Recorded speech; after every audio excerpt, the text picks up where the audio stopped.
Charlie Kirk again. He said that black people were better off under Jim Crow by the statistics, and we are poorer today than we were during Jim Crow. His math ain't mathing.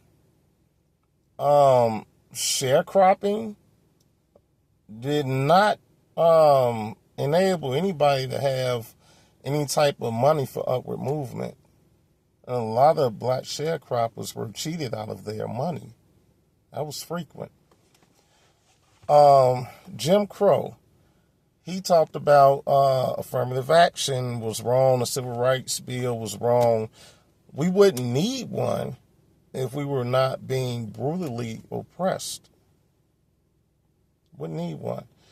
And the black crime rate was lower. What about the white crime rate? The victims of white crimes were black people, and the crimes were unprosecuted. Now, he talks about the culture. Now, I'm going to shift gears to Thomas Sowell. A lot of conservatives like him. Nothing wrong with that. Now, Thomas Sowell is not the one to just jump off and run with blind statistics.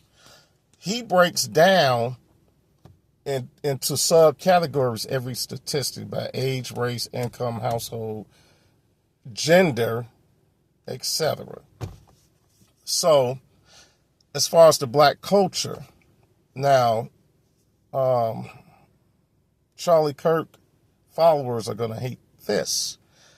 Thomas Sowell actually said that the black subculture of hip-hop and fighting over the most menial things in the gang banging, etc. And it gets better.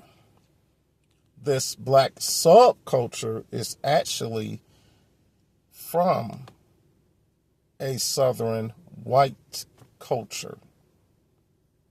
Yep. I've read a few of Thomas Sowell books in the past. A lot of the information with the numbers overlap, but that one statement is kind of particular to a certain book.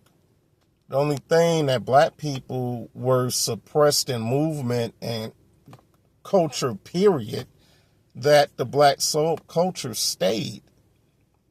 It morphed and attached itself to certain things, like hip-hop. Well, I'm not even going to say hip-hop. Rap music. Because that's different from hip-hop. Rap music. Okay. Now, with the subculture being a remnant of white Southern subculture, go into more detail. Lynchings during slavery was a white-on-white issue with family clans against family clans. After 1865, well, even go, a little further, a little bit after 1865, when a lot of black people were free, then the lynchings were targeted to majority of black people. Racial hatred. And the Jim Crow laws, we all know what those were about, to restrict the movement and learning, segregation, couldn't even go to the same churches, hospitals we were excluded from. And it sounds like Charlie Kirk's vision is to go back to that, to teach the youth, to put that as a standard of conservatism. Because back then, conservatives were the anti-slavery party. The Democrats held it down with the KKK and Jim Crow. They were the lynchers. The South had a dirty reputation, but then at the same time, you did have some lynchings and some slavery in the North, certain parts of the North. But the Republican Party was the party of abolition. So, with Thomas Sowell being so detailed and its statistics is so loved by conservatives, how do we get to this point where you have an individual that talks God and Jesus, and he's looked at as an upstanding Christian,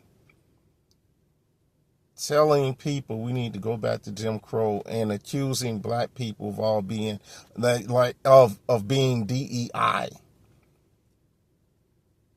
and talked about affirmative action when mostly white women benefited from affirmative action because white men originally suppressed their white women. If anybody don't believe me, I know we got young people out there. When did white women acquire the right to vote? That's something to think about.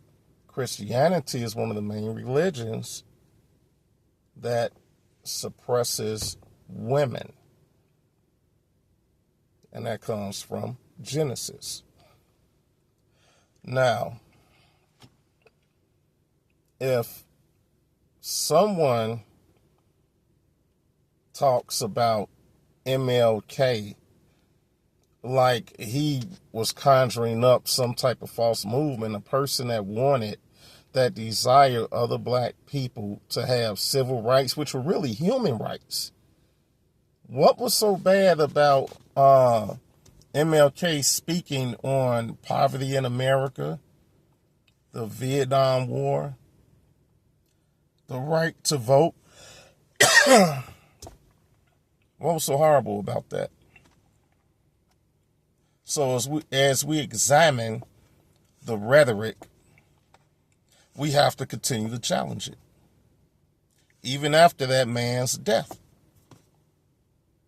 His legacy must be challenged.